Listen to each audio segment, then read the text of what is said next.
장염 걸렸다고 묻었네. 자, 오늘 확률과 통계 시작하는데 확률과 통계는 많이 좀 익숙하지? 미적2보다 좀 낫지? 특히 동일한테는 좀 그럴 것 같고.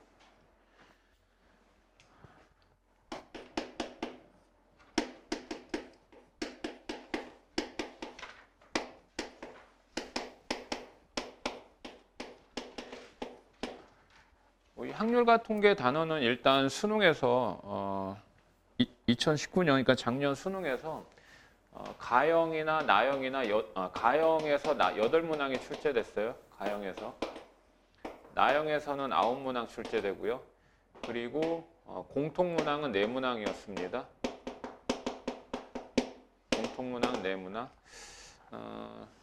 그래서 비춰보면 원래 3개 과정이 수능 시험범인데 10문항씩 출제돼야 되는데 확률과 통계가 8문항만 출제됐다라고 하는 것은 아무래도 비중이 그만큼 떨어졌다라고 볼 수 있겠지.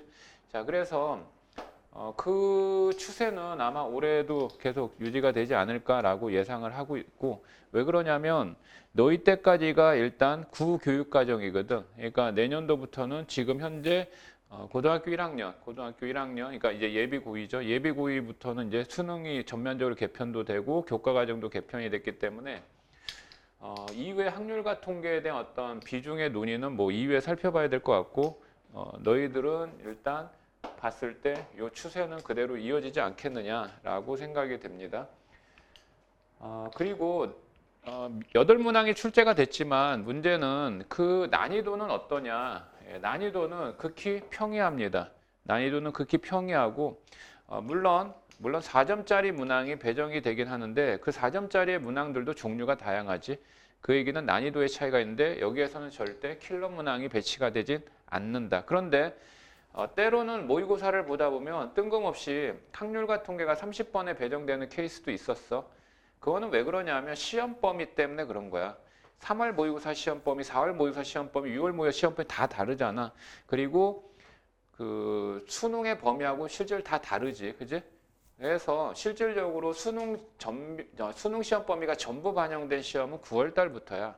9월 평가원 모의고사부터 시험 범위가 전부 다 포함되기 때문에 뭐 3월, 4월 모의고사에 혹시라도 확률과 통계가 뭐 20번이나 30번에 배정이 됐다? 그러면 올해 확률과 통계가 킬러 문항으로 나서는 게 아니냐? 그건 절대 그렇지 않을 겁니다. 일단 킬러 문항은 무조건 미적2에 있다라고 해도 과언은 아니고 그 변화는 없을 거라고 예상이 돼. 그러면 뭐 앞서 얘기한 대로 8문항이 가형에서 출제가 돼. 나형도 뭐 혹시 또 나형으로 이제 또 너희들 바꿀 수 있으니까 얘기하자면 이제 나형은 9문항이 출제가 됐는데 그만큼 나형에서 확률과 통계가 차지하고 있는 비중은 가형에서 차지하는 비중보다 당연히 앞설 수밖에 없어요.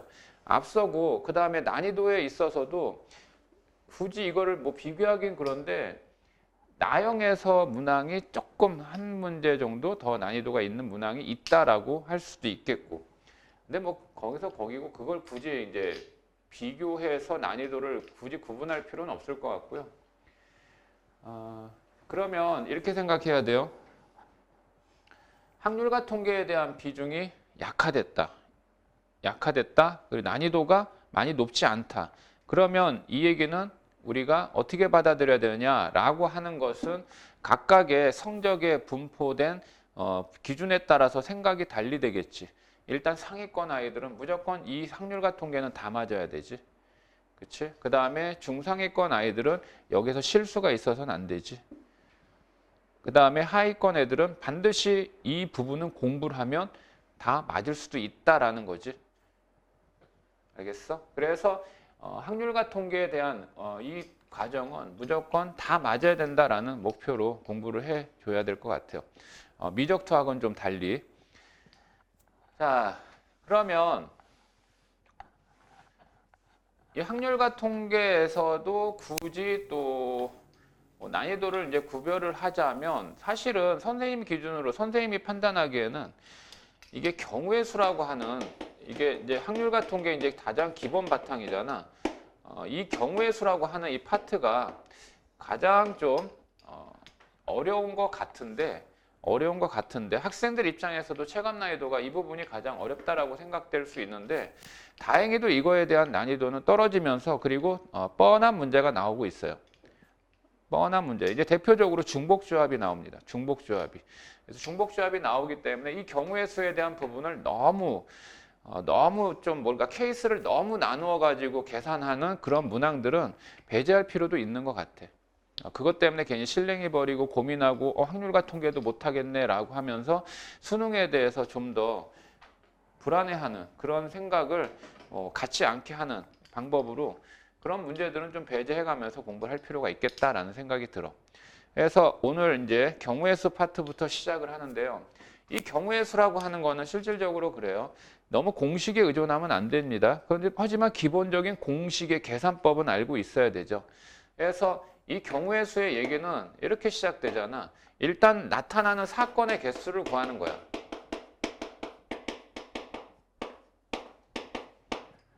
어떤 사람에 의해서 아니면 어떤 그냥 물체들이 그냥 시행을 한다, 움직였다, 동작이 이루어졌다라고 했을 때 결과가 나타나는데 그 결과가 우리가 뭐라고 하면 사건이라고 하는 거거든.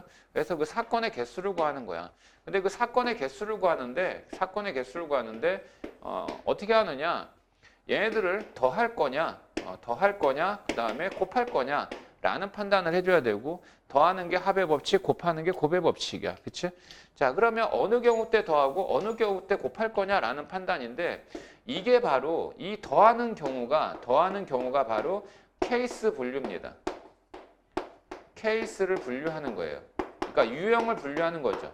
이 얘기는 어떤 동작에 의해서 사건이 벌어지고 있는 상황이 되는데 이 부분을 내가 문제 푸는 어떤 문제풀이자라고 생각하지 말고 여기서 벌어진 사건의 주체다라고 생각하는 게 오히려 그 문제에 대한 접근성이 용이할 수가 있어.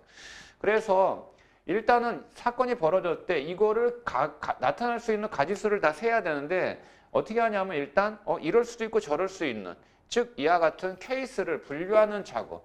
언제나 이 케이스를 분류하는 부분에 신경을 먼저 써야 될 것 같아요.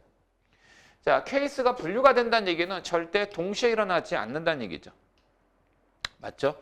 그래서 동시에 일어나지 않는 케이스가 몇 가지지라는 것을 분류해 가면서 그리고 각 케이스에 대해서 이제 곱하는 과정. 즉 곱하는 것은 동시에 일어나는 형태 또는 연속으로 벌어지는 형태 속에서 이루어지는 연산법이지.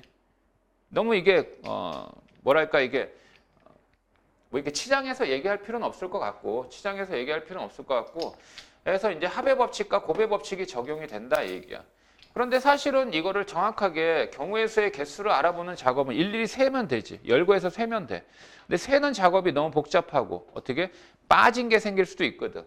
그래서 사건의 개수를 구하려고 할 때는 절대 빠짐없이 그 다음에 중복되는 것이 없이 다 일일이 세 나가야 되잖아. 그래서 일단 가장 정확한 방법 일일이 열거하면 좋겠지만 그게 안 되기 때문에 더할 건지 곱할 건지에 대한 판단을 통해서 우리가 시행을 한다 이거야.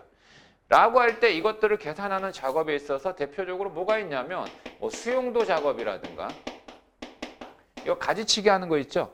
그 다음에 사전식 배열법이라든가 그러니까 순서대로 쭉 이제 단어 찾기 식으로 나열해 본 방법 이런 방법들이 있습니다. 이런 방법들이 있지만 이 부분에 대한 비중, 이 부분에 대한 어떤 출제율이 굉장히 좀 실추돼 있어요. 많이 떨어져 있어요. 그러니까 이게 어떤 내용이다라는 정도만 여러분들이 그냥 파악하시면 될 것 같아요. 자, 그 다음에 이제 이어지는 내용으로 볼 것 같으면 이제 본격적인 건 뭐다? 경우의 수에 대한 본격적인 부분은 이거지 결국. 일단은 경우의 수를 일단 여기서 케이스 분류하라고 그랬는데 이렇게 생각해야지. 벌어지는 사건의 개요가 일단 뭐를 이제 선택을 하는 작업부터 시작이 될 거야. 그런데 이 선택을 하는 데 있어서 뽑은 거를 또 뽑아도 되는지 뽑은 거 절대 또 뽑으면 안 되는 그러니까 중복의 허용 여부를 반드시 또 판단해야 될 거야. 그 다음에 또 뭐를 생각하냐면 뽑은 거 있죠. 중복을 허용했던 중복을 허용하지 않았던 뽑았어요. 뽑았는데 그것들을 세우는 방법. 근데 그 세우는 것도 일렬로 세우는지 아니면 원으로 세우는지에 대한 순서를 고려하는 행위. 배열이죠, 배열. 배열이라고 하는 건 순서를 고려한다 이 얘기예요. 순서를 고려한다는 얘기는 만약에 A하고 B라는 문자든 사람 두 사람을 뽑았습니다. A, B 이렇게 세우나 B, A 이렇게 세우는 건 엄연히 다른 거죠. 그럼 이런 것까지 고려한 부분 아니면 이런 순서에 대해서는 고려하지 않는 부분, 그러니까 선택으로 끝나는 부분에 따라서 공식이 나눠지는데 여기에서 선택, 그 다음에 중복 허용하지 않고 순서는 고려하는 이 행위를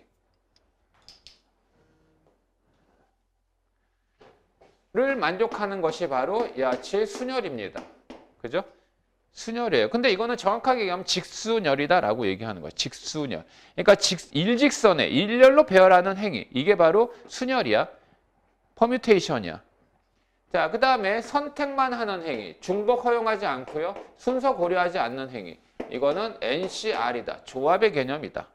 그 다음에 선택을 하고 그 다음에 중복 허용하고 순서도 고려한다. 라고 할 때 가장 가지수가 많이 나오는 중복 순열에 대한 내용이 나오겠고 그 다음에 선택하고 중복 허용하되 순서는 고려하지 않는 행위. 이거를 우리는 중복조합이다라는 여하튼 기본적인 테마 하나, 둘, 세 가지의 테마에 따라서 어떤 형식의 내용들을 갖고 연산을 해 나갈 거냐라는 판단.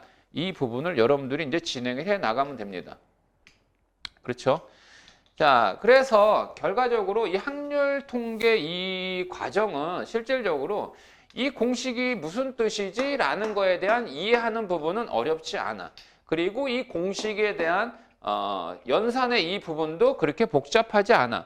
뻔하게 다 알잖아. 경우의 수에서 다루는 연산은 사칙 연산밖에 없잖아. 더하고 곱하고 또는 중복된 거 있으면 빼고 빠진 게 있으면 더하고 사칙 연산밖에 없잖아, 얘들아. 그치? 갑자기 인테그랄, 미분 이런 형식이 따르진 않잖아요. 그러니까 연산 자체는 어렵지 않습니다. 연산 자체는 어렵지 않기 때문에 반드시 문제에 대한 정확한 파악이 필요합니다. 문장으로 되어 있는 문제를 정확하게 파악을 하고 거기에서 얘기한 대로 케이스 자체를 분류해 가면서 더할 건지 곱할 건지 또는 이와 같은 형식의 내용이 결합되어 있는지에 따라서 어떤 내용을 딱 결정을 하고 거기에 맞게끔 순서를 생각해 가면서 계산해 나가면 돼요. 그래서 이 과정은 미적분이라고 하는 것을 공부하는 방법과는 다르게 사실은 이 과정은 문제풀이 위주로 많이 여러분들이 경험해 보는 게 좋습니다. 그래서 이거는 경험적인 부분이 많이 토대로 돼서 이 과정에 대해서 이해가 수월해지는 것이지 미적분의 내용처럼 정확한 어떤 개념, 물론 개념 당연히 필요하지만 미적분만큼의 개념을 동반하진 않는다 이 얘기야. 자, 그러면 여기 책 교재를 보면은 그 14페이지 얘기한 대로 합의 법칙, 곱의 법칙 이렇게 있다. 이거는 얘기한 부분이고 몇 가지 이제 문제들을 그냥 차근차근 이제 풀어가면서 어떠한 줄거리로 있구나라는 걸 확인해 볼게. 그리고 또 하나 너희들이 확인할 필요가 있는 게 뭐냐면 이 3, 4년 전에 문제들 있죠. 그 연도가 나오니까 3, 4년 전의 문제를 근거로 해가지고 요즘의 트렌드를 좀 살펴볼 필요가 있어요. 근데 지금 보면 14페이지, 15페이지 해가지고 쭉 한번 살펴봐봐. 29번까지 문제를 보면 14, 15는 거의 되게 오래된 연도지. 그치? 거의 10년 전 얘기들이지. 10년이면 강산도 변할 텐데요. 그러니까 이런 문항들이 예전에 실렸던 것들이구나. 이거는 이제 철저하게 교과서에 근거한 문항들이라고 생각하면 돼. 근데 이런 부분들이 조금 많이 변화가 됐다라는 얘기고.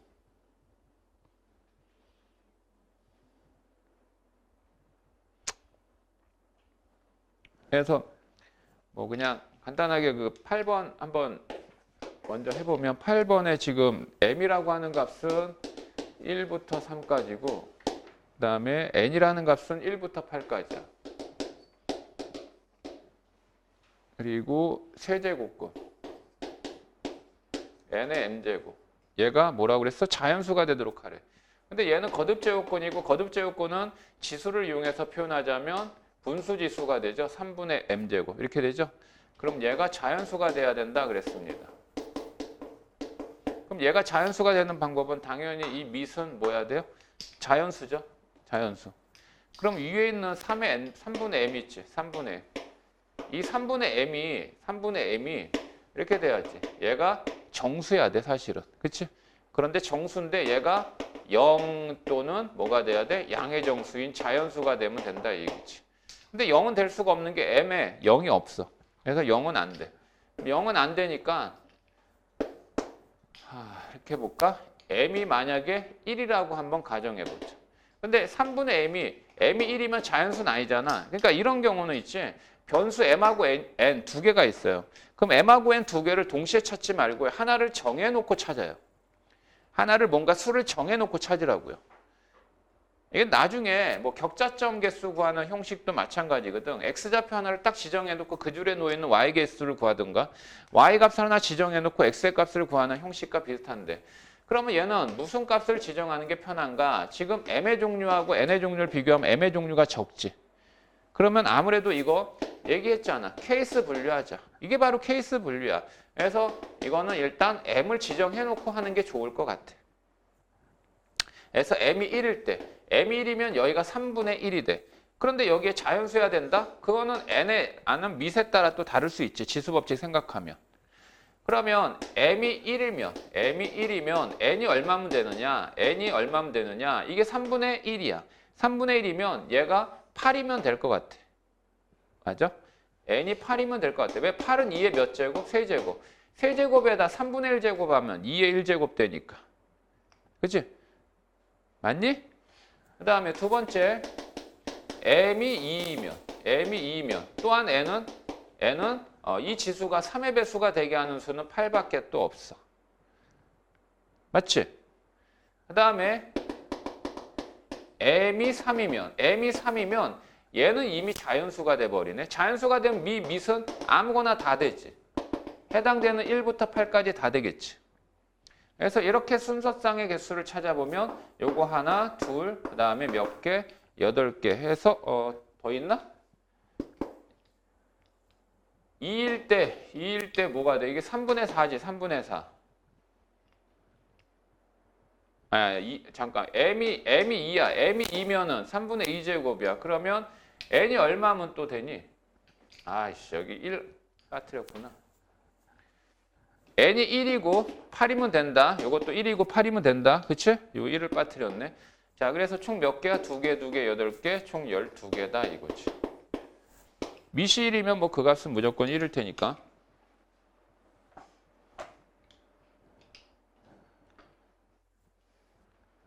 잘하네. 내가 저 녹화 정지 안 해놓고 갔나? 그래? 그럼 채훈아 넘어가도 돼? 풀었어? 질문 안 받아도 돼 그럼? 9번은 좀 어렵지 않았니? 괜찮았니? 그래. 짱이다. 자, 그 다음에 그 18번 그럼 봐봐.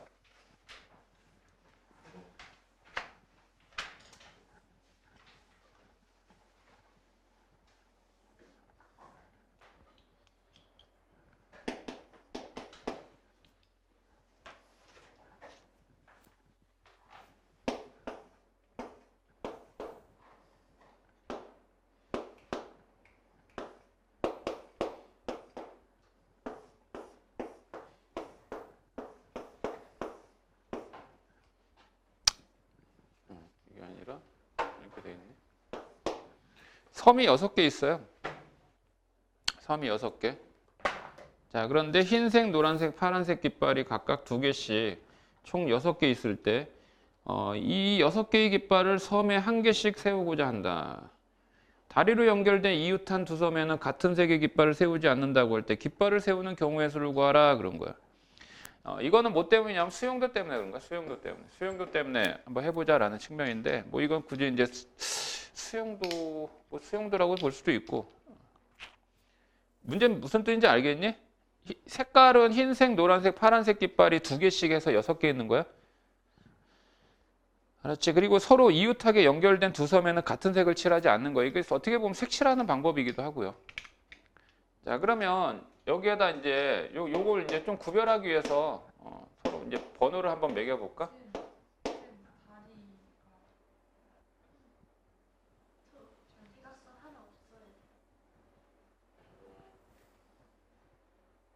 이거 없는 거잖아. 지운 거야. 이 번호 일단 매겨놓고 한번 생각해보자. 이렇게. 자, 그럼 색칠하는 방법에 해당되는 내용은 일단 기준이 있어. 뭐가 기준이냐면 가장 인접한 부분을 먼저 선택해서 칠하는 게 좋아. 그럼 여기서 가장 인접한 부분이 몇 번이야? 2번이죠, 2번. 예. 여기서 가지치기 제일 많이 된대. 그치? 자, 그러면 2번 먼저 칠하자. 근데 먼저 칠하는데 색깔 종류가 몇 가지야? 3가지지. 그럼 여기에 먼저 칠하는 색깔의 종류는 일단 3가지겠지. 자, 그러면 여기 이제 이 3을 쓴 순간 여기 색깔을 지정한 거야. 그럼 색깔 지정했다. 그럼 내가 마음대로 결정해도 되는 거 아니야? 이미 결정된 거니까. 그러면 일단 여기에 흰색이라고 한번 가정을 해볼게. 흰색. 흰색이 되면 여기는 절대 흰색 못 칠해. 그러면 칠할 수 있는 부분은 여기밖에 없어. 그치? 그러면 여기는 무조건 흰색이야. 여긴 그러면 자동으로 배치가 돼버리지. 선택의 여지가 없잖아. 그러니까 얘는 한 가지야. 6번은. 자, 그 다음에 3번에는 색깔 몇 개 칠할 수 있어? 흰색 제한 2가지 칠할 수 있지 않아? 그 다음 얘도 몇 가지? 얘도 2가지지 않아? 1번도? 그치? 자, 그러면 여기 노란색이라고 가정하자. 여기 뭐라고 가정할까? 이건 노란색일 수도 있고 그 다음에 빨간색일 수도 있지. 맞지? 자, 그러면 얘가 지금 5번, 4번. 일단 그러면 4번은 선택의 여지가 없지. 얘하고 인접한 이거 한 가지지. 얘도 몇 가지야? 얘도 한 가지야. 이해되니? 끝났어. 이 숫자들을 다 어떻게 하면 돼? 곱하면 되겠죠. 그래서 총 몇 가지? 12가지가 된다 이 얘기지. 자, 그렇습니다. 그래서 21번도 그 색깔을 칠하는 방법이거든. 근데 이게 그냥 얘기할게. 원래 이거 색깔 칠하는 방법은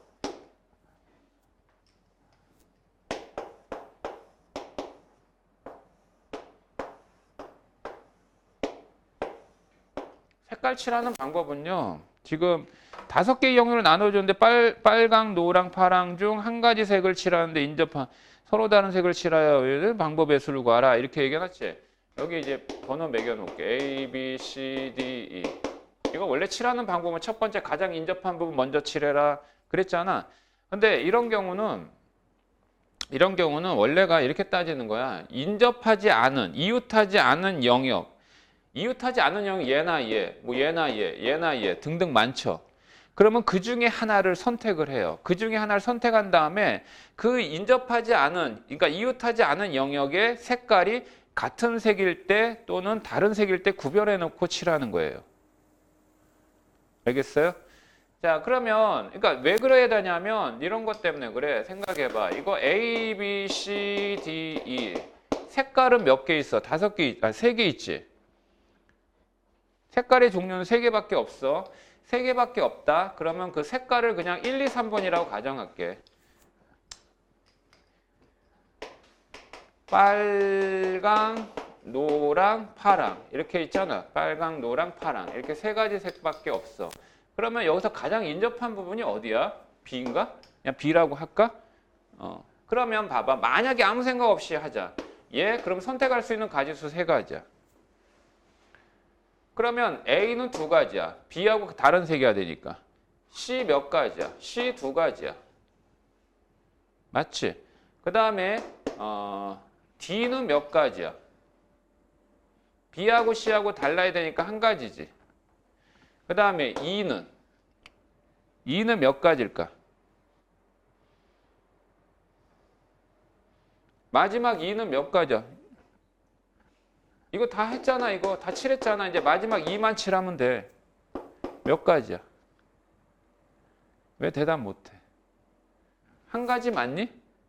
한 가지 맞니? 한 가지 맞니? 다시 얘기할까?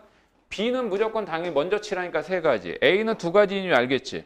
B하고 달라야 되니까. C는 A하고는 이웃하지 않으니까 B하고만 색깔 다르면 되니까 두 가지 맞지.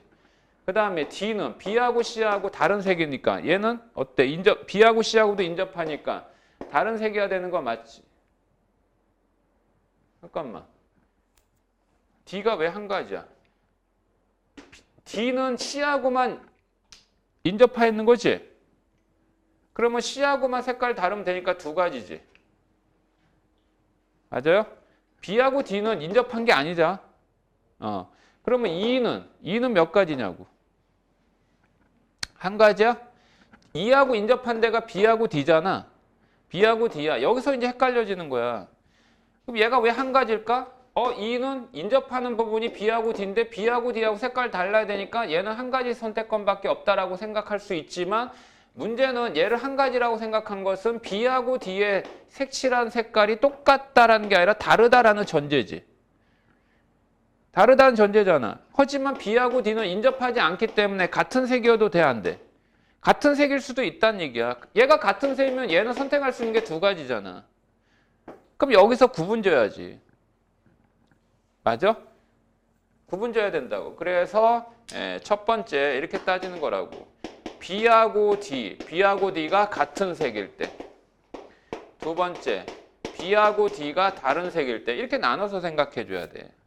선생님 그러면 B하고 D가 아니라 다른 부분으로 해도 되나요? 다른 부분으로 해도 상관없어요. C하고 E 또는 A하고 D 이렇게 나눠서 생각해도 상관없어요.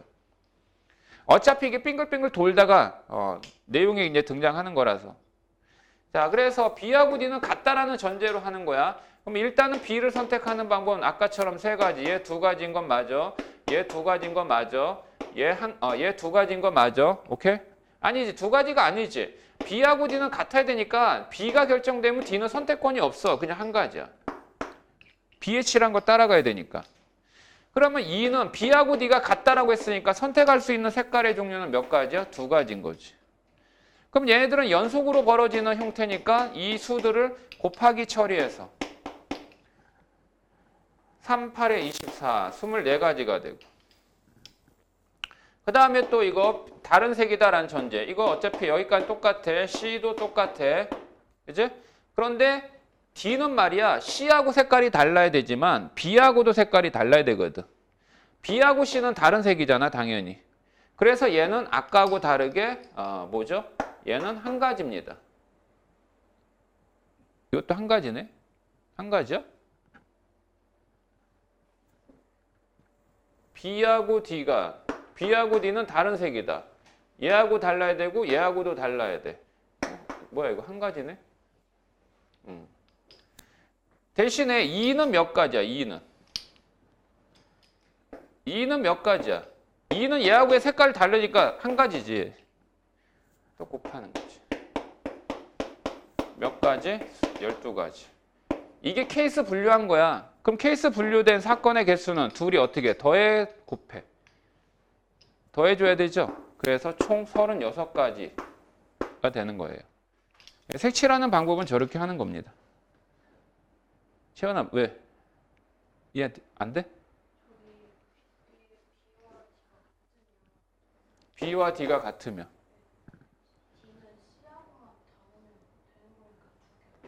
D는 B를 칠하면 색깔의 선택권이 없어. 한 가지밖에.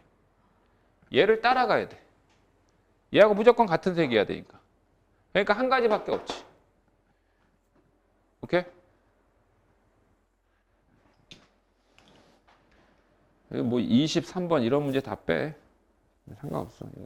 다 쓸데없어. 그 다음에 뭐 25번은 그냥 참고로 이런 문제는 안 나와. 이런 문제 안 나오는데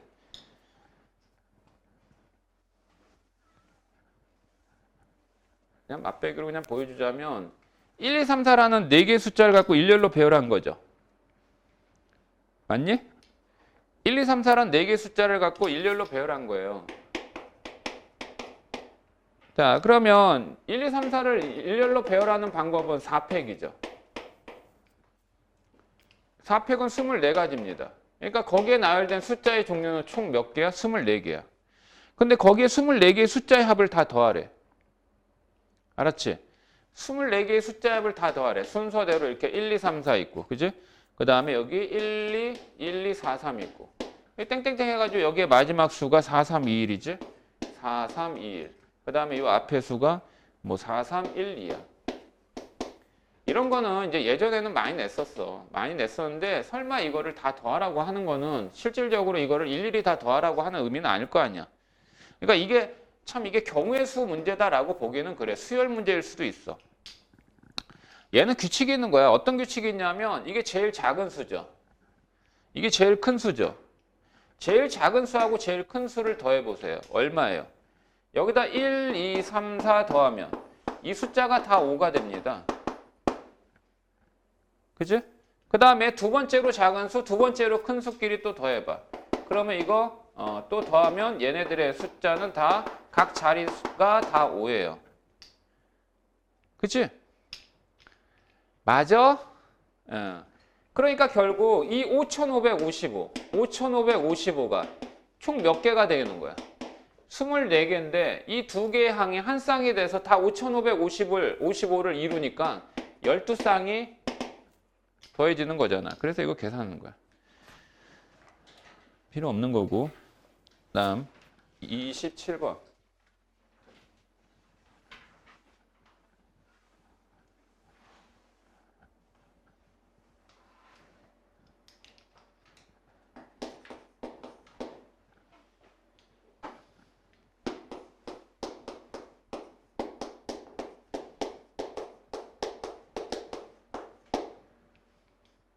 1, 2, 3, 4, 5, 6인데 이게 x에서 x로의 함수라고 그랬다.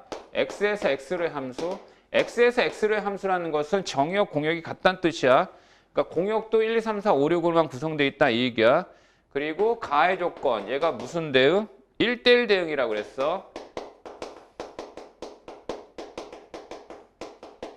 1대1 대응이라고 하는 거는 두 가지 조건을 충족했을 때 1대1 대응이에요. 이건 함수 때문에 더 얘기하는 거지만 x의 값이 서로 다르면 이 x의 값이 각각 가리킨 함수의 값. 일단 얘도 달라야 됩니다. 무슨 말인지 알겠죠? 만약에 1이 2를 가리키면 2는 2를 가리키면 안 된다는 얘기죠.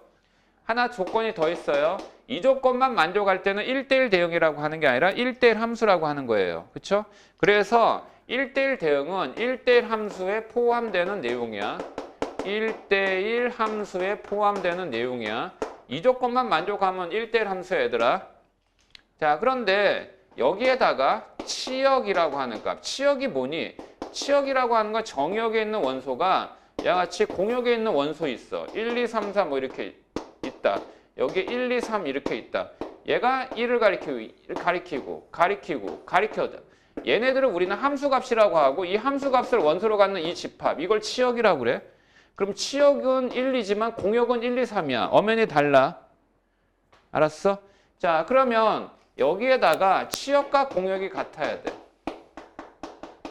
치역과 공역이 같아. 1대1 함수 중에서 치역과 공역이 같은 함수. 그거를 1대1 대응이라고 합니다. 1대1 대응은 굉장히 중요한 거예요. 왜냐하면 역함수가 존재할 수 있는 조건이 되는 거니까. 그래서 역함수가 존재하려면 1대1 대응이나 1대1 함수는 바로 그래프상에서 증가만 하거나 감소만 해야 돼요. 그렇죠? 증가만 하거나 감소만 해야 된다. 그래서 미적분의 내용을 통해서 얘기하자면 다음 이 함수가 1대1 대응을 만족하도록 해라. 그 말은 이렇게 바꿔도 돼. 역함수가 존재하도록 해라. 같은 표현이야. 또는 증가하도록 해라. 같은 표현이야. 감소함수가 되도록 해라. 같은 의미야. 알았니? 그래서 얘기한 거야. 이 문제만 국한해서 얘기한 게 아니고. 자, 거기에 이제 나의 조건까지 살펴보면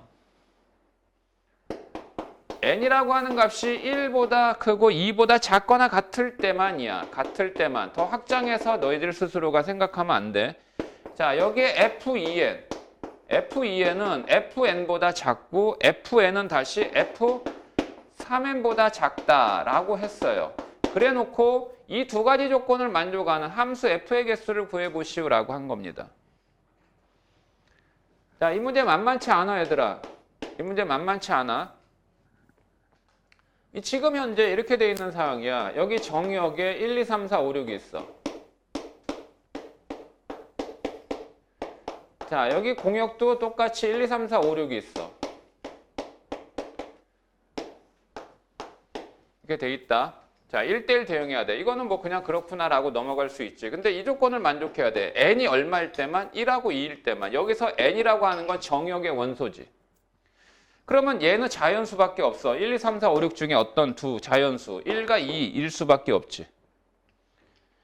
그래서 얘를 판단을 해보면 n이 1이면 여기다 1 집어넣어봐. 1 집어넣으면 F2는 F1보다 작고 F3보다 또 작아야지.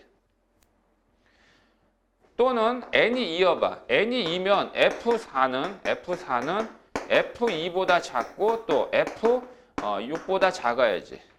이해되겠니? 이 두 개를 동시에 다 충족해야 돼. 그지? 동시에 충족해야 되니까 얘는 이 두 개로 분류된 부등식을 하나의 부등식으로 표현하자면 F2 이렇게 돼 있어. 근데 여기 F4 이렇게 돼 있지. 여기 F3이 있으니까 여기 F1이야. 그 다음에 여기 F3이야. 그러면 여기에서 대소관계를 확인할 수 없는 건 뭐냐? 일단 F4, F2, F1, F3은 대소관계 확인했거든? 그건 확인됐지? 그런데 문제는 말이야. F6이라고 하는 값은 F2보다 커. F2는 F1보다 또 작아. 그러면 F1하고 F6하고 누가 큰지 작은지 알아 몰라? 모르는 거야. 그러니까 이 F6이라는 존재는 몰라. F6이라는 존재는 얘하고 상대적으로 어느 거의 대소관계, 어느 것이 크다 작다를 확인을 못해. 바로 이런 데서 이제 케이스를 분류하는 거야. 이렇게 한 번에 딱 결론 지으려고 하지 말라고. 케이스 분류가 굉장히 중요하다고. 그러니까 이런 얘기죠. 선생님이 여기에다 F6을 안 붙였기 때문에 나타난 현상인데 일단은 여기에 부등식 들어가는 건 맞아요. 여기에 부등식 표현하는 건 맞습니다. 왜냐하면 F2는 F6보다 작다 했으니까 F2는 또 F1보다 작으니까. 자, 그리고 여기 F3 쓴 거 맞아요.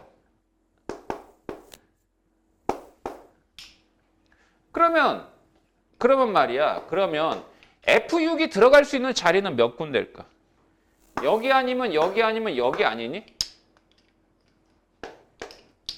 여기 아니니? 이해되니? 케이스가 몇 개로 나눠져? 3개로 나눠지지. 그럼 만약에 여기가 F6이라고 가정해봐.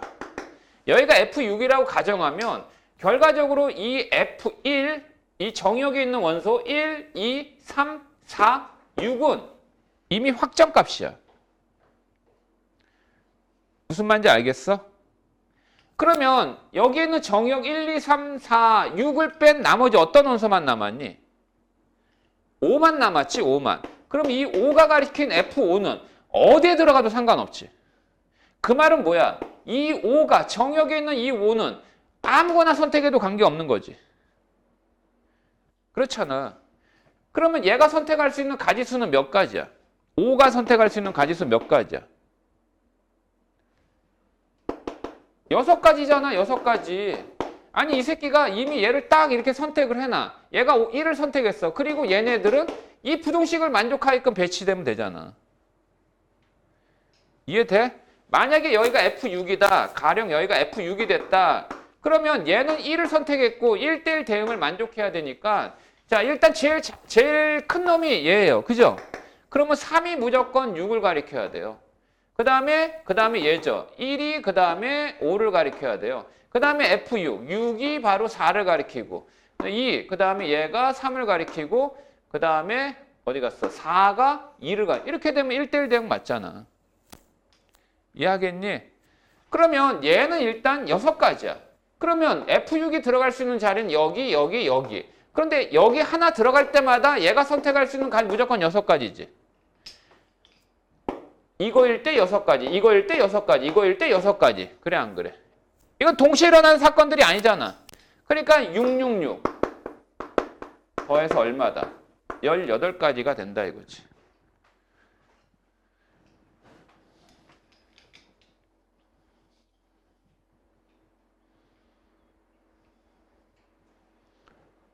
되게 좀 이해돼? 야, 잠깐 쉬자. 일부러 그 28번, 29번 일부러 여운을 남긴 거야. 한번 풀어보라는 의미에서.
자, 그다음에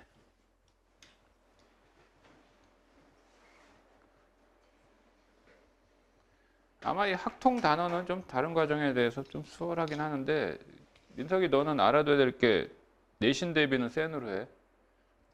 자의부단. 이건 수능형이고 좀 다르니까 유형별 그 판단이 좀 중요해. 자, 그다음에 NPR이라고 하는 순열입니다. 이건 뭐 NPR로만 얘기하면 안 되고요. 순열인데 이 순열은 종류가 많아. 뭐 NPR만 나왔지만 NPR을 먼저 표현하면 이 뜻이지. 그러니까 이런 거야. 여기에 이 N 있지. N. 이게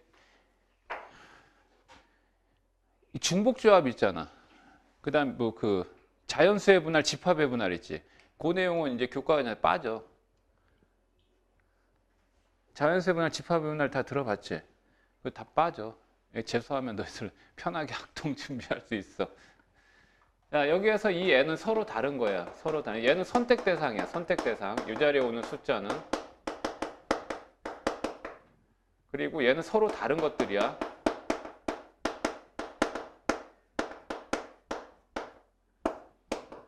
자, 그리고 얘네들은 이 R에 해당되는 숫자는 선택하는 것의 개수지.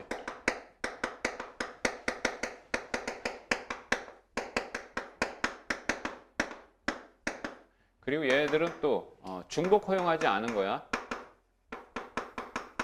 중복 허용하지 않아. 그래서 이 N하고 R은 대소관계가 있어. 당연히 N이 R보다는 크거나 같아야 돼. 선택할 수 있는 개수가 N개밖에 없는데 선택한 개수가 N개를 초과할 수는 없는 거지. 그지? 그럼 이게 무슨 뜻이냐? 서로 다른 N개에서 R개를 선택을 하는 거예요. 근데 R개를 선택을 하는데 선택만 한 걸로 끝나는 게 아니에요. 그래서 그냥 얘기하자면 얘는 어떤 의미냐면 N개 중에서 R개를 선택하는 겁니다. N개 중에 R개를 선택하는 것을 우리는 조합이라고 그러죠. 근데 이걸로 끝나는 게 아니라 선택한 이 R개를 일렬로 배열하는 거예요. 일렬로 배열하면 순서를 고려한다. 순서를 고려하기 때문에 얘가 R팩 이게 추가되는 거야. 그래서 알다시피 NPR이다라는 공식 자체는 뭐 N팩 나누기 N-R팩이다라는 거 알고 있지? 그래서 NCR의 공식이 등장을 하는 건데 이 NPR은 계산을 할 때 절대 이 공식에 의존해서 할 필요는 없다 이거야. 의존하지 말고 그냥 계산하면 돼. 응? 그냥 경우의 수에서 NPR을 저 기호를 써가면서 경우의 수를 구할 필요가 없어. 이 기호를 쓰려고 하는 순간 더 복잡해져. 근데 이 순열은 종류를 나누자 보면 첫 번째가 직순열이 있어. 얘는 R개를 선택한 다음에 그 R개를 일렬로 배열하는 것의 개수야. 일렬로 배열하는 거기 때문에 이 직순열 자체가 NPR이야. 두 번째가 원순열이 있습니다. 원순열. N개 중에서 R개를 선택을 하고 그 R개를 원에다가 원으로 배열하는 거지. 원으로. 그치? 그래서 얘는 N-1팩이죠. 이거. N-1팩의 의미는 사실은 N팩 나누기 이게 N개가 중복이 돼요. 그래서 나누기 한 겁니다. 그러면 N팩 나누기 N이 N-1팩토리인 건 알죠? 이건 뭐 차근차근 다시 다 얘기할 거야. 그 다음에 세 번째 중복순열이라는 게 있어. 순열 용어 들어가는 것들 다 얘기하는 거야. 중복순열은 N개 중에서 R개를 선택하는데 아까 중복 허용하지 않는다고 그랬지? 퍼뮤테이션은. 근데 얘는 뽑은 걸 또 뽑아도 되는 거야. 뽑은 걸 또 뽑은 다음에 또 그걸 일렬로 배열하는 것까지 하는 거야. 그래서 얘를 N-파이 R로 이렇게 계산을 하지. 얘는 N의 R제곱이고 이것도 이 기호를 써가면서 할 이유가 없어. 그냥 이거야. 네 번째가 같은 것을 포함한 순열.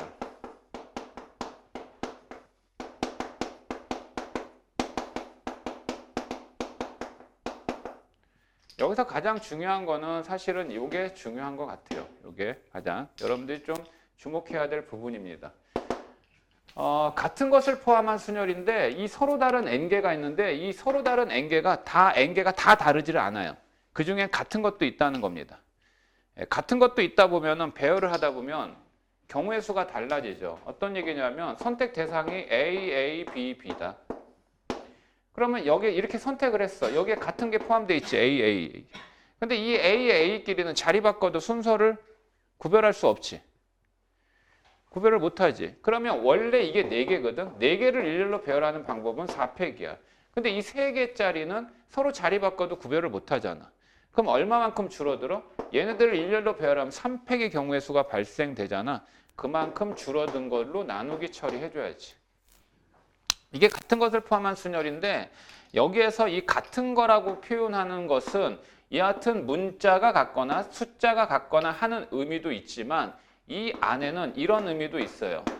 같은 것을 포함하고 있다는 얘기는 이미 A가 같기 때문에 얘네들을 일렬로 배열해도 그 경우의 수는 똑같아요. 그러니까 이건 이미 순서가 정해졌다라고 생각하면 돼요.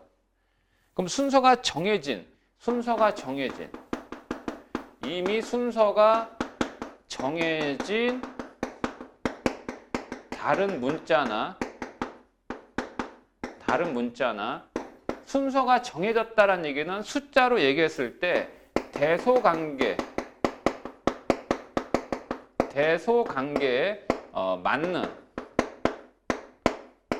맞는 수의 배열이나 이건 다 같은 의미로 해석하면 돼. 같은 의미로. 이게 어떤 말이냐면 A, B, C, D 4개의 문자가 있어. 4개의 문자. 그럼 이 4개의 문자를 일렬로 배열하면 4팩이거든. 그치? 4팩인데 여기에서 A하고 B는 일렬로 나열할 때 반드시 A는 B 뒤에 오도록 해라 라고 하잖아. 그럼 A하고 B는 순서가 정해진 거라고.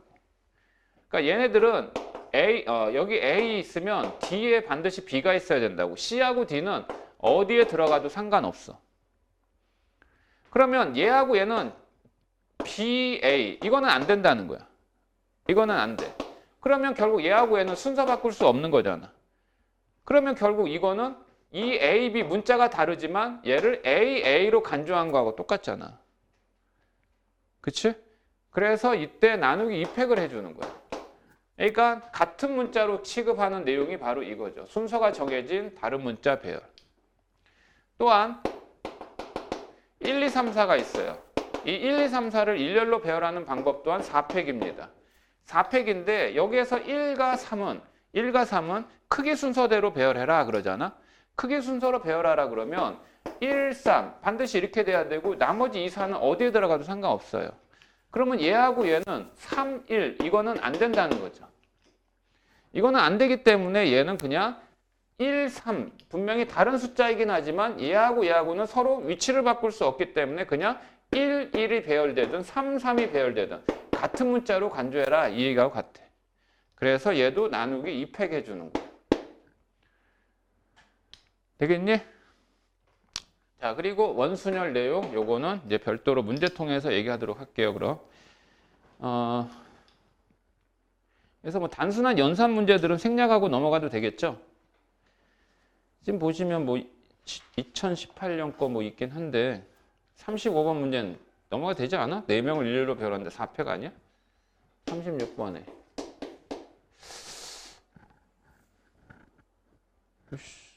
컨디션이 별로네. 어디 있지? 자, 0, 1, 2, 3, 4가 있다. 중복을 허락하여 3개를 선택해 일렬로 나열하여 만들 수 있는 3자리 자연수의 개수를 구하라 그랬어. 3자리 자연수. 100의 자리, 10의 자리, 1의 자리 라고 할 때 여기에서 이 자리수대로 해라 그러잖아. 그러면 여기가 100의 자리 언제나 큰 자리수를 먼저 결정합니다. 큰 자리수를 먼저 결정할 때는 절대 0은 배제해야 되죠. 그죠? 그러니까 여기에 올 수 있는 숫자는 4종류야. 1, 2, 3, 4. 그런데 중복을 허용한다 했으니까 여기에 쓴 숫자를 여기에 또 써도 상관은 없어. 그럼 또 써도 상관이 없기 때문에 이번에는 여기에는 0은 못 오고 나머지 아무거나 와도 되고 여기에는 0을 포함한 아무거나 다 와도 되지. 그래서 여기엔 5가지야. 여기도 5가지야. 그래서 얘를 곱하는 거지. 이게 바로 중복순열이야. 이거를 굳이 나타내자면 얘는 4 곱하기 뭐야? 5파이 2 이렇게 되는 거지. 이거 쓰지 말라고. 더 헷갈리잖아. 그치? 그래서 이 내용이 중복순열이다. 이런 얘기를 하는 거야. 그 다음에 38번에 이런 문제가 이제 종종 나오기도 하는데 6개의 칸이 있습니다. 6개의 칸이 있어요. 자, 그림과 같이 6칸으로 나누어진 직사각형 각 칸에 6개의 숫자 1, 2, 4, 6, 8, 9 1, 2, 4, 6, 8, 9 6개의 숫자를 배열을 하는데 가로줄에 세 수의 합 이거 또는 이거 이 세 수의 합이 서로 어떻게 돼야 된대? 같아야 된다 그랬지? 그치? 그러니까 여기의 숫자의 합 여기의 숫자의 합 이게 서로 같아야 된대. 그럼 이 6개를 갖고 일단 3개씩 나눠야 되는데 일단 이 세 숫자의 합이 얼마인지 확인해 볼래? 6개의 숫자의 합이 얼마인지 확인해 볼래? 이 6개의 숫자의 합은 전체 숫자의 합을 먼저 계산을 해. 전체 숫자의 합을 계산하면 이거 10이지, 10이지, 10이지. 이거 30이에요. 그러면 이 가로, 첫 번째 가로줄, 두 번째 가로줄은 각각 얼마씩? 합이 15가 되게끔 해줘야 된다 이거죠. 그러면 각각 15가 되게 배치하려면 첫 번째 줄에 1 뭐죠? 얼마 해놔야 돼? 1 4, 9인가? 아니 뭐야? 1 포함하면 당연히 9를 포함해야겠고 15네? 뭐냐? 어떻게 해야지? 이렇게 돼. 1, 6, 8 이렇게 해야 되지? 1, 6, 8 그지? 그러니까 이거를 일단 여기 첫 번째 가로줄에 오는 거, 두 번째 가로줄에 오는 거를 조를 좀 나눌 필요가 있잖아. 그러면 어쨌든 1, 6, 8하고 그 다음에 2, 4, 9 이렇게 배치해야 되잖아. 맞지? 그러니까 일단 전체 수의 합이 얼마인지 먼저 알아본 다음에 각각 얼마씩 그 합이 얼마씩이어야 되는가라는 걸 통해서 숫자를 먼저 선택을 해줘야지. 됐지? 그러면 이제 요 숫자 또는 요 숫자가 가로줄에 첫 번째 가로줄 또는 두 번째 가로줄에 올 수 있잖아요. 그러면 이 첫 번째 가로줄에 올 수 있는 숫자는 이거 아니면 이겁니다. 그래요, 안 그래요? 그리고 이 1, 6, 8이라는 숫자는 여기에서 순서를 순서를 고려해서 배열되면 되지. 몇 팩이야? 3팩이지. 얘도 몇 팩이야? 3팩이지. 위에 가로줄, 밑에 가로줄에 어떤 또 다른 규칙은 없지. 또 다른 제한 조건은 없지. 됐어. 그런데 여기다 곱하기 2를 해줘야 돼. 왜 2를 해줘? 얘가 첫 번째 가로줄 수 있고 두 번째 가로줄 수 있으니까. 된 거야? 얘가 선택할 수, 여기에 올 수 있는 거 두 가지. 그럼 나머지는 그냥 한 가지니까 된 거지. 그래서 72가지가 됐지. 어떻게 풀었어, 선생님이? 나와 있는 6개의 숫자를 한번 다 더해본 거지. 그래서 숫자 합이 같아야 되니까 각각 합이 15가 되는 이 세 숫자를 선택을 해줘야 되지, 먼저. 그리고 얘들을 여기다 일렬로 배열하는 경우의 수를 각각 계산한 거고 위아래 바꿀 수 있는 두 가지 경우를 또 곱한 거고.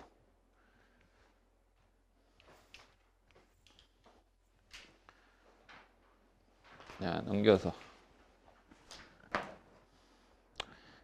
40번 안 해도 돼.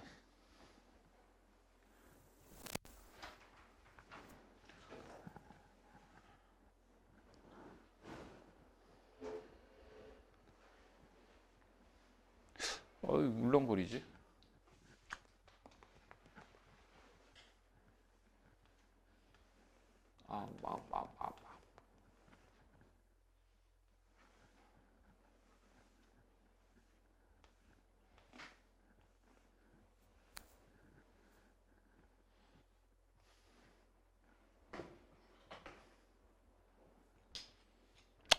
방금 상담한 학부모 예비 고1이거든. 예비 고1인데 수학을 엄청 중학교 때 많이 했나 봐.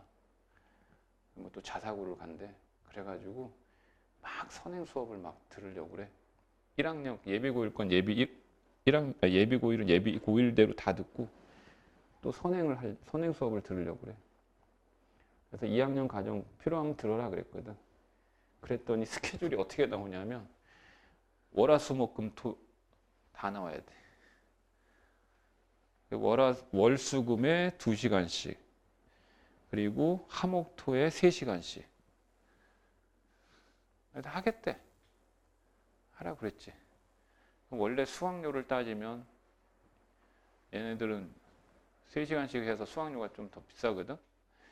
수학료만 80만 원이야 그럼. 근데 그렇게 못 받겠어. 그래서 50만 원으로 낮췄는데 선생님이 그랬지. 지금 선행하는 게 중요하지 않다. 테스트 그래서 본 거야. 테스트 봤는데 뭐 틀릴만한 거 틀리긴 했지만 잘하긴 하는데 문제는 들어가서 잘해야지. 겨울방학 때 연락에 선행한다고 2학년 과정 것까지 다 봤다고 해가지고 수학 잘하는 게 아니야. 그치? 뭐를 열심히 해야 되고 뭐를 잘해야 되는지를 알아야 돼. 근데 중학교 때 고등수학 공부를 한 거는 말 그대로 어떻게 보면 겉핥기가 돼. 겉핥기가. 그러니까 일반적인 문제들은 풀 수 있는데 그 조금 난이도 있는 문제들에 대한 접근성이라는 거. 그 접근을 어떻게 해야 되느냐. 그거를 키워나가는 훈련이 필요한 거지. 내용을 알아나가는 건 중요하지 않잖아. 걔네들한테 이런 수능 문제 던져주면 못해 또. 4점짜리만 다 던져줘봐. 못 풀지. 자, 그다음에 그 21페이지, 20페이지의 문제는 자리 배치 문제예요. 자리 배치. 이 자리 배치 문제 나오면 땡큐 외치세요. 할 수 있다 외치세요. 그리고 이 자리 배치는 얘기한 대로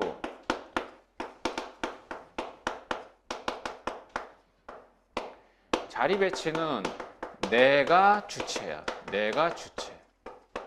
내가 문제를 푸는 사람이 아니라 내가 이 현장에 있는 사람이라고 생각하면 돼. 그리고 또 하나 절대적으로 이 자리 배치를 할 때 알아둬야 될 건 공식에 연연하는 순간 개망해. 공식에 연연하는 순간. 그것만 알면 돼. 그냥 순서를 고려한 건지 선택을 한 건지 중복을 허용한 건지에 대한 판단만 하고 있으면 돼. 뭐 NPR을 써야 될지 NCR을 써야 될지 NPIR 써야 될지 NHR 써야 될지 이런 거에 연연한 순간 개망해. 알았지? 요거는 그래도 수능의 하나 트렌드가 되니까. 그래서 이 자리 배치 문제는 참 재밌어. 그래서 보면 43번에 보면 이게 3, 4 이거는 이제 사관학교 기출문제란 얘기야. 사관학교 기출문제. 43이나 44나 똑같아. 야, 의자 개수 다른가? 의자 개수가 하나 더 많구나. 어느 걸 해볼까? 43, 44 둘 중에 하나. 어느 거 해볼까? 너희들이 더 어려운 거 할래? 43번 한번 해볼까? 좀 어려워 보이나? 자, 이렇게 자리가 하나, 둘, 여기 하나, 둘, 세 개, 그리고 여기 두 개 이렇게 있다. 여기가 운전석이야, 여기 운전석. 자, 뭐라고 했냐면 7개의 좌석이 있어요. 7개의 좌석이 있는 차량에 앞줄에 2개, 가운데 이거 어쨌든 됐고 그림 보면 알고. 그래서 이 차량에 1학년생도 2명, 2학년생도 2명, 3학년생도 2명이 탑승합니다. 7개의 좌석 중 6개의 좌석에 각각 1명씩 생도 6명이 닿는다. 3학년생도 2명 중 1명은 운전석에 앉고 1학년생도 2명은 같은 줄에 이웃하여 앉는 경우의 수를 구하라 그런 거야. 좌석은 7개인데 사람은 몇 명 앉는 거야? 사람은 6명 앉는 거지. 맞아? 사람은 6명 앉는데 운전석에 앉는 건 뭐야? 운전석에 앉는 건 누구야? 자, 1학년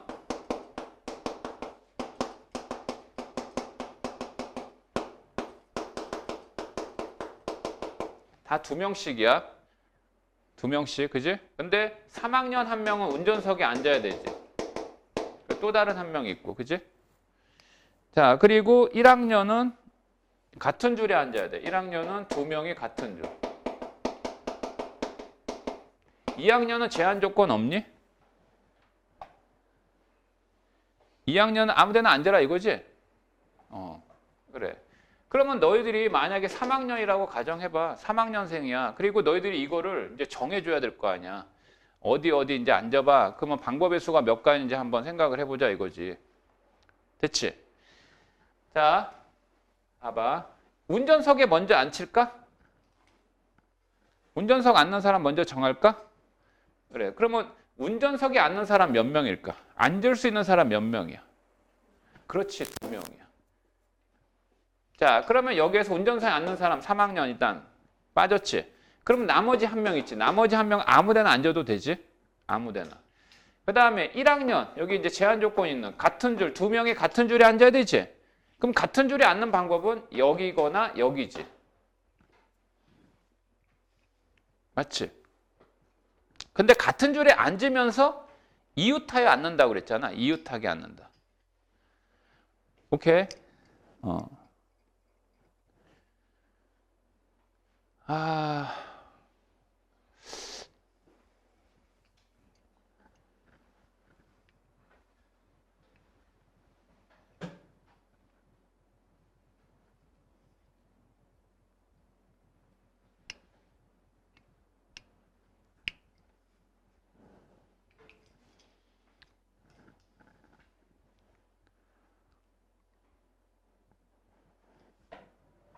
케이스를 분류를 안 하고 할 수 있는 방법 없나?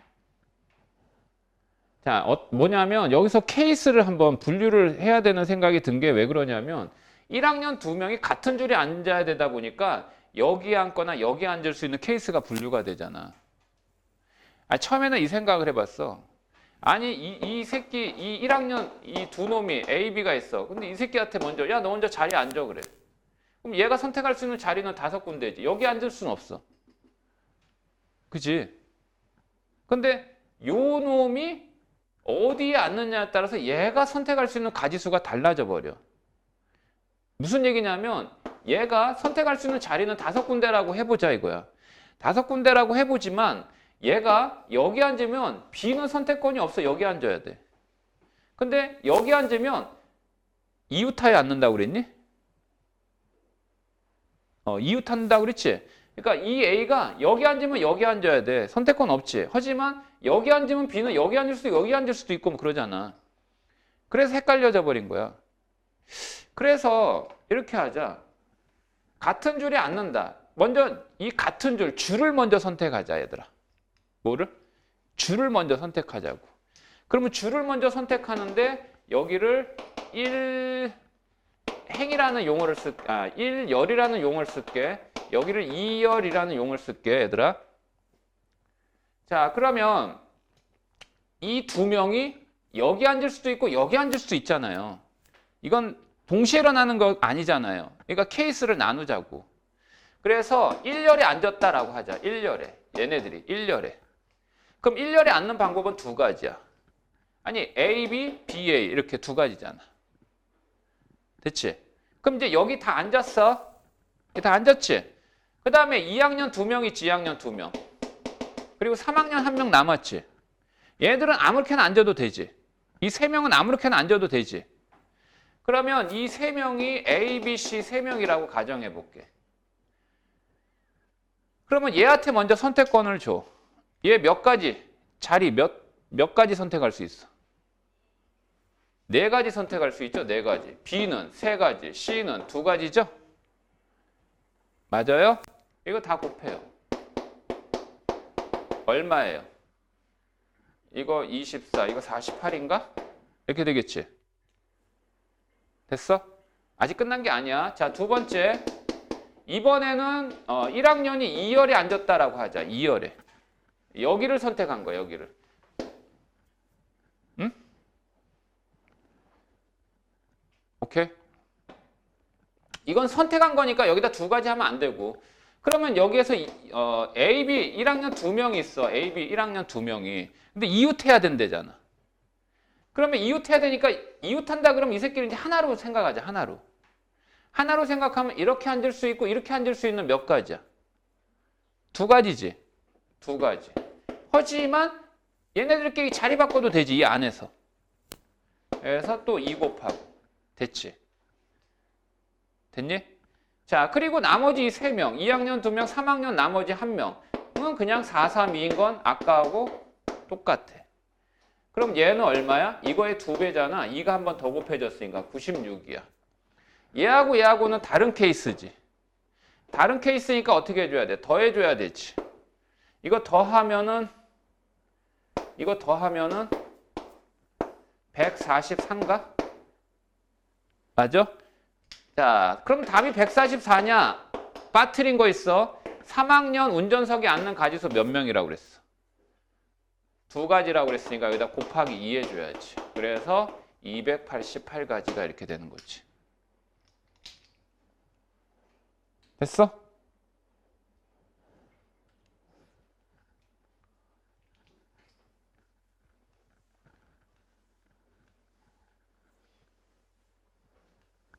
자, 여기에서 뭐 NPR, NCR 뭐 다 쓴 거 있니? 하나도 없죠? 그냥 더하고 곱하고만 한 거죠? 이게 실질적인 경우의 수야. 이런 게 경우의 수야. 그래서 한번 나머지들 한번 해봐. 그다음에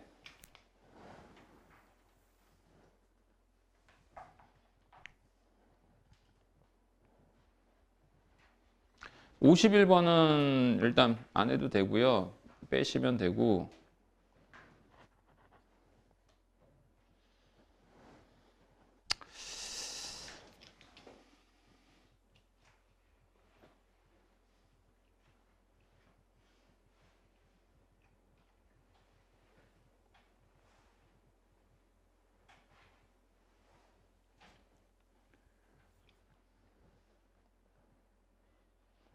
그냥 50번 뭐 질문 나올 것 같아서 그냥 풀게. 뭐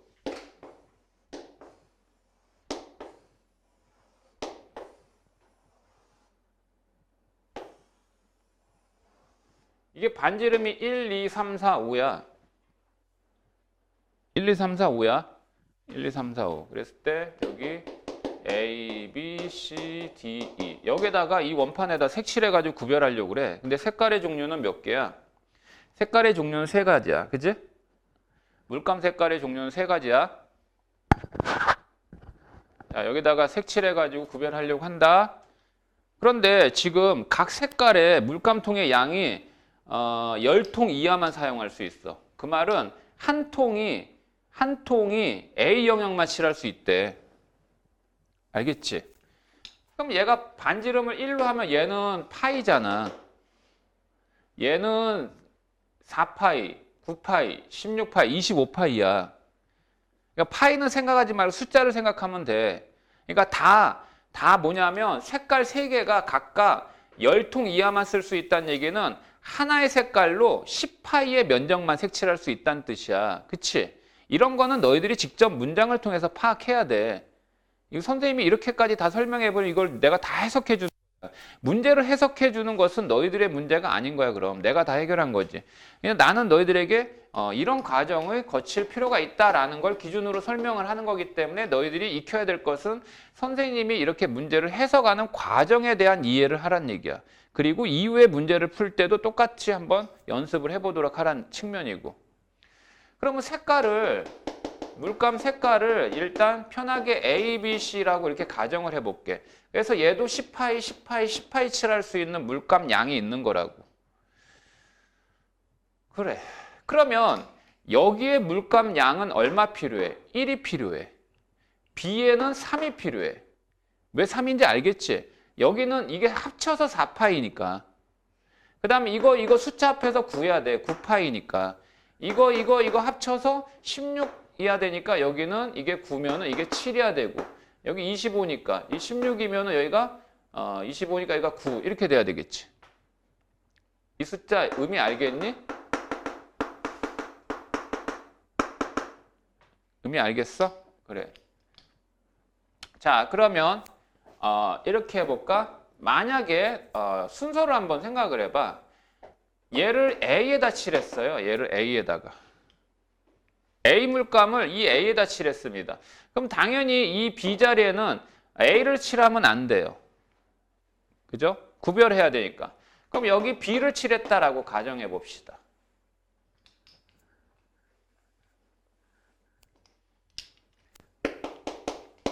A, B, C, D, E 이렇게 돼 있어. 그러면 여기에다가 A를 칠했어. 얘를 그럼 B를 칠했어. 아니면 A 칠하고 C를 칠하고 이렇게 할 수 있잖아. 아니 이거 일단 됐어. 그럼 여기는 A이거나 뭐이거나 A, B를 칠했단 말이야. 그럼 여기는 A를 칠해도 되고 그 다음에 C를 칠해도 되지. 그 다음에 여기는 또 뭐를 칠할 수 있어? A, B, A를 칠했다고.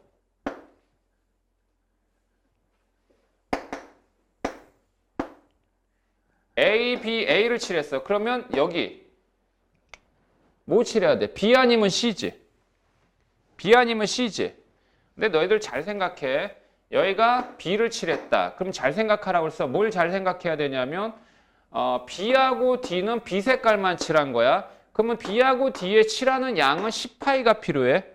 그럼 이거 되지. 이것도 되지.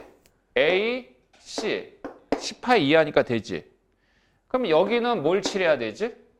여기는 C만 칠해야 되는 거 맞지? 맞잖아. 10파인데 여기 9파이 있으니까 칠할 수 있잖아요. 그죠? 그 다음에 또 여기 A, B, C 이렇게 칠했습니다. 알았죠? 자, 그러면 여기 A 칠할 수 있나요? 아니면 여기 A 아니면 B잖아. A 아니면 B인데 말이야. 봐. A 칠하고 A 칠할 수 있나? 여기 A, D 합쳐도 10파이 이하니까 가능하지. 근데 B, B 칠하면 되나? 여기 B, 그 다음에 D, B. 이것도 가능하지.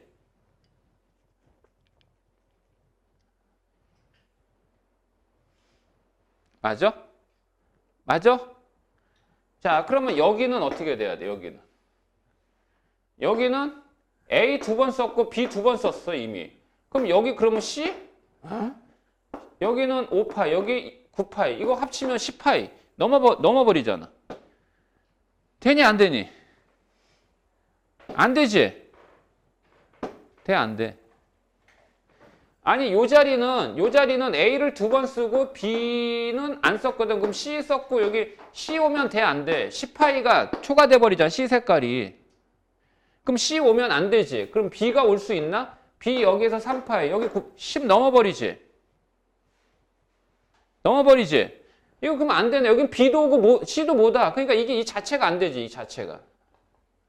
그럼 여기 B라고 하자, 이제 B. 응? 여기가 B면 여기는 뭐가 와야 돼? A밖에 안 돼요. 이유 알겠니? A는 여기서 얼마 썼어? 1 썼지? 마지막에 9를 써도 10이 되니까 가능하지? 돼, 안 돼? 됐지? 이 두 가지 케이스로밖에 못 나눠줘. 내 말 알겠어? 됐어? 선생님 여기 A하고 여기 C하고는 왜 안 해요?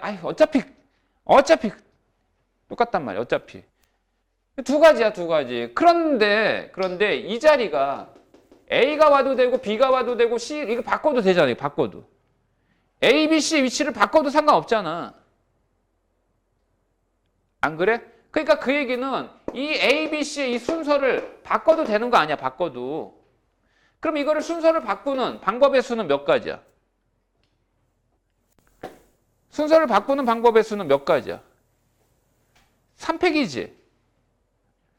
곱하기 3팩만 하면 끝나지. 그래서 12가지다. 그러니까 일단은 이 5개의 영역에다가 색깔 3개를 칠하는 것을 여기를 먼저 그냥 A라고 가정한 상태에서 이렇게 해봤거든. 이렇게 가정해서 해봤거든. 알겠지? 가정해서 해봤는데 여기서 이렇게 하니까는 두 가지 케이스밖에 안 되는 거야. 10통밖에 없으니까 물감이 각각. 그런데 이 자리는 B가 와도 되고 C가 와도 되고 그렇잖아. 뭔 말인지 알겠어? 그러니까 결국 여기 A, B, C 자리에 위치를 바꾸는 방법 3팩을 하면은 된다 이 얘기지. 된 거야?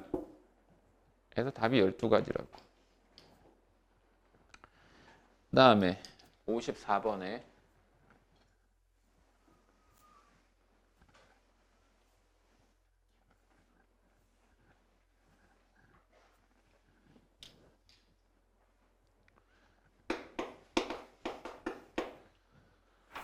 자, 여기에서 또 A에서 A로의 함수인데 또 1, 2, 3, 4, 5, 6이네. 정역, 공역이 똑같은 원소를 취하고 있다는 얘기야. 그리고 또 1대1 대응. 계속 1대1 대응 얘기 나오네. 그거 안 쓸게. 대신에 여기에 fn 플러스 1 마이너스 fn. 얘가 5다라고 한 거네. 이걸 만족하는 또 함수의 개수 알아봐라 라고 한 거야. 이걸 또 만족하는 함수의 개수 알아봐라. 여기에 집합, 정역의 원소가 1, 2, 3, 4, 5, 6이에요. 공역도 1, 2, 3, 4, 5, 6입니다.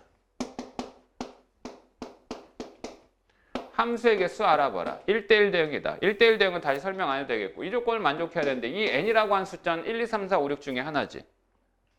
근데 여기에 있는 이 x의 값이 얼마 차이야? 1 차이지. 1 차이지. 그런데 이 두 함수 값의 차가 5가 되도록 해야 돼. 이거의 차가 5가 되도록 하면 얘하고 얘는 이미 결정됐어. 얼마야 돼? 공역에 있는 원소가 1부터 6까지밖에 없기 때문에 차가 되는 방법은 얘는 필이 1이고 얘는 6이라는 거지. 무조건. 그지? 그러면 여기에 정역은 얼마 차이 나는 1 차이 나는 두 수야. 그러니까 얘가 1이면 얘는 2야. 그러니까 얘가 1을 가리키면 얘는 필이 얼마를? 필이 6을 가리켜야 돼. 그지? 또 2가 1을 가리키면 필이 3은 6을 가리켜야 돼. 이해하겠니? 그러면 여기에 이 정하는 방법, 이 두 수를 정하는 방법 몇 가지야? 5가지지. 1, 2, 2, 3, 3, 4, 4, 5, 5, 6 해서 5가지잖아. 몇 가지? 5가지요. 5가지. 오케이. 됐죠? 그러면 나머지 만약에 이제 1, 2를 정했다. 얘가 1이면 얘는 2니까 1, 2는 이렇게 선택을 했어. 그럼 이제 나머지 3, 4, 5, 6은 이 중에 2, 3, 4, 5 아무거나 가리키면 되잖아. 근데 몇 대 몇 대응이야? 1대1 대응이지. 그럼 얘한테 선택권 주면 4가지. 얘한테는 얘가 가리킨 것도 가리키면 안 되니까 3가지, 2가지, 1가지지. 그래서 곱하기 몇 팩? 4팩 처리해주면 된다 이 말이지. 이 5라는 숫자의 의미 다시 한번 이해되겠니? 판단되겠니? 그러니까 이거의 차가 5가 되는 케이스를 일단 확인을 해보자 이거고.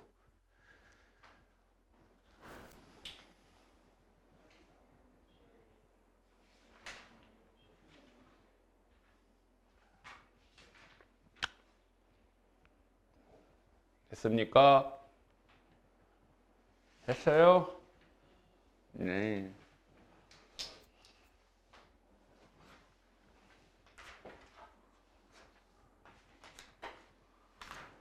오늘 여기까지. 다음 시간에 이거 한 단은 다 끝낼게. 숙제는 어디까지인지 알겠지?